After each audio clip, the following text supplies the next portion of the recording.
Hello everyone, কেমন আছেন সবাই? তো আশা করি সবাই ভালো আছেন। তো রমজান মাসে তো টোটালি কোনো ব্লগ আপলোড করি নাই, কারণ আমরা ইসলাম ধর্মের মানুষ।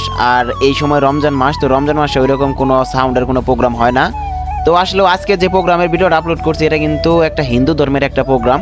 তো মূলত সেইখানে আমরা এক পেয়ার সাউন্ড বক্স নিয়ে গেছিলাম, তো সেই জন্য মূলত আজকে এটার ভিডিও করছি আর ভিডিও করে আপনাদেরকে দেখাইতেছি। তো আসলে পুরো রমজান মাসে জাস্ট একটা ব্লগ ভিডিও আপলোড হইতেছে, অবশ্যই আপনারা সম্পূর্ণ ভিডিওটা মনোযোগ সহকারে দেখবেন। তো এই যে হিন্দু ধর্মের যে প্রোগ্রামটা, তো এটা কিন্তু খুব একটা দূরে না, আমাদেরই পার্শ্ববর্তী গ্রাম। তো সেইখানেই মূলত এই প্রোগ্রামটা হয়েছে। তো আমরা এখানে ভুইয়ের যে আমাদের বক্সটা আছে, তো সেই বক্সটা আমরা যে নিছিলাম। তো তারা এই যে উপরে যে সামনে যে দুজন লোক আছে, দুইটাই ছোট ভাই, তো ওরা দুজন আসছে সাউন্ড বক্স নেওয়ার জন্য। তো ওদেরকে আমরা সাউন্ড বক্স দিতেছি। আর এখানে অপোজিট সাইডের যে রিসেস, তো সেটা হচ্ছে আমাদের সাউন্ডের অপারেটর। তো আমরা আজকে যে প্রোগ্রামের যে বক্সটা নিয়ে যাইতেছি, তো চলেন আমরা যাইতে থাকি। তো মূলত আমাদের আজকে যাওয়াটা অনেক প্যারা হয়েছিল, সেটাও আপনারা ব্লগ ভিডিওর মাধ্যমে দেখতে পারবেন। তো চলেন আমরা যাই।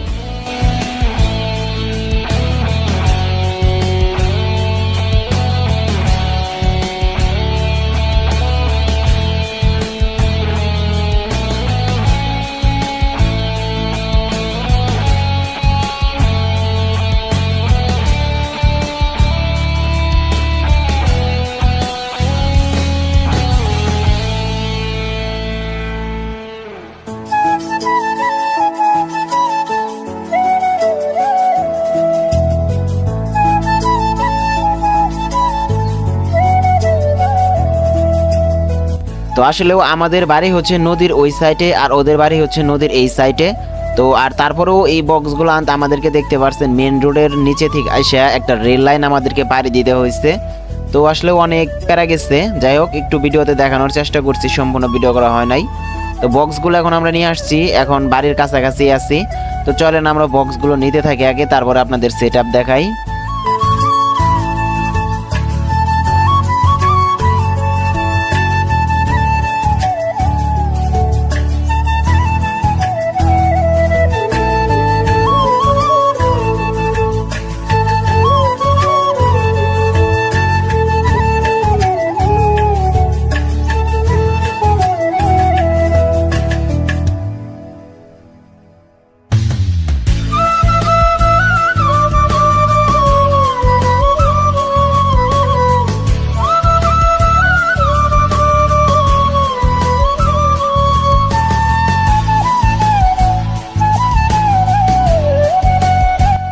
তো গাইস, এখানে আমরা যে মিক্সারটা দিচ্ছি সেটা হচ্ছে ইয়ামাহা ব্র্যান্ডের এই মিক্সারটি। তো মূলত কথা হচ্ছে কি, এইখানে আমাদের কোনো অপারেটর থাকবে না। আর এই যে হিন্দু ধর্মের যে প্রোগ্রামটা, তো এইখানে আমরা টানা 9 বছর যাবত এখানে আমরা প্রোগ্রাম করি, সবাই এখানকার আমাদের পরিচিত। এখানে সাউন্ডের মাল ওইরকম প্রবলেম করবো ওইরকম কোনো ইস্যু এখানে নাই। তো তাদের আমরা বিশ্বাস করি। বিশ্বাস করার আসলে মূলত কারণ হচ্ছে অনেক বছর ধরে তাদেরকে চিনি। তাদের এখানে এয়ার থেকেও বড় বড় সেট আপ আমরা বাজাইছি, এবং রাত্রিবেলা রাইখা চইলেও গেছি, সকালে এসে সেম টু সেম একই পাইছি। তো সেই জন্য তাদেরকে আমরা মিক্সার দিয়ে দিতেছি, এবং কি তারা নিজেরাও এরকম মিক্সার ছোটোখাটোতে কন্ট্রোলিং করতে পারে। তো সেই জন্য প্রথমত তাদের একটা উদ্দেশ্য ছিল যে আমাদেরকে বলছে যে ভাইয়া, আমাদেরকে প্রথমে আপনি মিক্সারটা সেট আপ করে দিবেন, সেট আপ করে দিয়ে তারপর আপনি এসে পড়বেন, আমরা তারপরে বাজাবো। বা সাউন্ডে কোনো রকম প্রবলেম হলে আপনাকে আর ফোন দেবো না, কারণ আপনি তো রেডি করে যাবেন, ঠিক আছে? তো এই জন্য এই মিক্সারটা দিয়েছি আজকে আর কি। আর এখানে যে এমপ্লিফায়ার ব্যবহার করছি আমি, সেটা হচ্ছে স্ট্রেঞ্জারের এসপিবি 2000 ওয়াটের এমপ্লিফায়ার। তো এমপ্লিফায়ারটা ট্রান্সফরমারের প্রবলেম হয়েছিল আমার। তো পিছনের যে জ্যাক আছে স্পিকন জ্যাক, তো স্পিকন জ্যাকটা আসলে অপারেটরকে লাগাইতে দিছিলাম। তো ওই সময় কিভাবে লাগাইছিল আমি জানি না। তো লাগানোর পরই যে স্পিকন জ্যাকগুলা, তো আমি যখনই সাউন্ডে প্রেসার দিছিলাম, তো ওই সময় দেখলাম যে পিছন থেকে ধোঁয়া বের হয়ে আসতেছে। তো সেটটা ধোঁয়া বের হয়ে আসার পরই তো আমার টানা তাও 2 ঘন্টার মতো সেটটা রানিং আছিল। তো 2 ঘন্টা রানিং থাকার পর হঠাৎ করে সেটটা অফ হয়ে যায় বলে নৌকায় ছিল, তো জেনারেটর অফ হয়ে যায়। তো আমি 2-3 বার জেনারেটর স্টার্ট করি, আবারও জেনারেটর অফ হয়ে যায়। আমি জিনিসটা আসলে বুঝতে পারি না। তখন যে সেট সবগুলো অফ করে যখন স্টার্ট করছি, তখন একটা সেট অন করছি, অন করার পর যখন এই সেটটা অন করছি, তখন জেনারেটর আবার বন্ধ হয়ে গেছে। তখন সে বুঝতে পারলাম যে না, এই সেটটায় প্রবলেম হয়েছে। তখন এই সেটটা ট্রান্সফরমার আমি বাঁধাইছিলাম। তো বাঁধানোর পরে অনেক সাউন্ড টেস্টিং করছি। তো আজকে আবার সাউন্ড টেস্টিং করবো, দেখি কেমন প্রেশার আসে, আগেকার মতো প্রেশার আসে কিনা।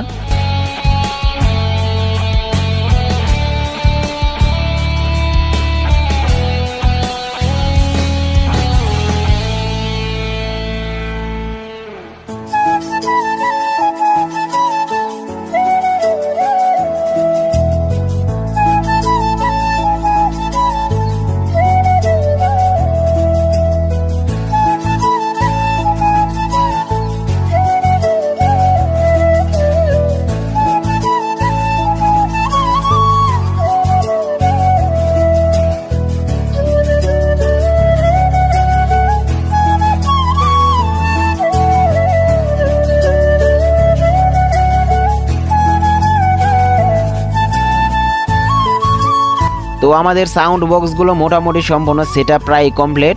তো এখানে আমি যে বক্সটা দিচ্ছি প্রথমে বলছি যে আমার যে ভয়ে বক্সটা আছে যেটাতে আমি সবসময় প্রোগ্রাম করি, তো এটাতে আমি প্রোগ্রাম করি আর ইউটিউব চ্যানেলে ভিডিও আপলোড করি। তো সেই কারণে আমার যে অডিয়েন্সগুলো আছে তারা সবাই এখন যারা বক্স ভাড়া নিতে আসে তারা সবাই এখন এই বক্সটাই চায়। মানে এই ভাইরাও গেছে, যার পর আমার বলে ভাই আপনি যে টানা 2 বছর ধরে ভিডিও আপলোড করতেছেন প্রোগ্রাম করতেছেন একটা বক্স দিয়ে লাল কভার, তো বললাম যে হ্যাঁ এই বক্সটা আছে, পরে আমাকে বলে ভাই এই বক্সটাই দিতে হবে, ঠিক আছে। তো এরকম আরও অনেক ঘটনা ঘটছে। এর আগেও একটা ব্যাডমিন্টন খেলা ছিল, তো সেইখানে তারা ফাইনাল খেলার আয়োজন করছে, তারাও 4-5 জন পোলাপান সরাসরি এসে বলতেছে ভাই আমরা আপনার ভিডিও দেখি, এবং কি ভিডিওতে যে বক্স দেখছিলাম আপনি বলেন সব থেকে ভালো সাউন্ড হয়, আপনি নিজেও ব্যবহার করেন, আমাদেরকে ওই বক্সটা দিতে হবে। হয়তো আপনারা ওই ব্যাডমিন্টন ফাইনাল খেলার যে ব্লগ ভিডিওটা ওইটা রমজানের আগে আপলোড হয়েছে অবশ্যই দেখছেন, তো সেইখানেও এই বক্সটা আমি দিয়েছিলাম। আসলে বক্সের সাউন্ড কোয়ালিটি খুবই ভালো, নিজের হাতে মন মতো সব কিছু ফিটিং করা। তো এই ভিডিওতে আমি ওইভাবে দেখাতে পারতেছি না। আর এইখানে তাদের যে আমরা 2টা পাওয়ার গান দিছিলাম, তো পাওয়ার গানগুলো তারা লাগাইতে পারে না, তারা আমাদেরকে রিকোয়েস্ট করছে যে ভাইয়া আপনি পাওয়ার গানগুলো লাগাই দিয়ে যাবেন। তো আমার যে অপারেটর ছিল তোকে আমি সাথে নিয়ে আসছি, তো ও পাওয়ার গানগুলো সেট আপ করতেছে। আর এখন আমি আপনাদেরকে এই যে সেট আপটা করছি এখন আজকে, তো এটার একটা সাউন্ড টেস্টিং আপনাদেরকে দিব। তো সবসময় ভিডিওর লাস্টে আমি সাউন্ড টেস্টিং ভিডিওগুলো রাখি, তো অবশ্যই আপনারা দেখবেন। আর এই যে দেখতে পারতেছেন হিন্দু ধর্মের প্রোগ্রাম, আর এই রকম প্রোগ্রাম মূলত আসলে রমজান মাস আমাদের মুসলিম ধর্মের প্রোগ্রাম খুবই কম হয়, বিয়ের প্রোগ্রাম এগুলা। বাট হিন্দু ধর্মের তার ওইরকম কোনো নিয়ম নীতি নাই, তারা তো অবশ্যই প্রোগ্রাম করবেই। তো সেই উদ্দেশ্যে মূলত আজকে এই প্রোগ্রামে বক্সটা আমরা ভাড়া দিছি। তো চলেন আমরা একটা সাউন্ড টেস্টিং করি, রাত্রে ক্লিপটা দেখাইতে পারি নাই, সরি তার জন্য।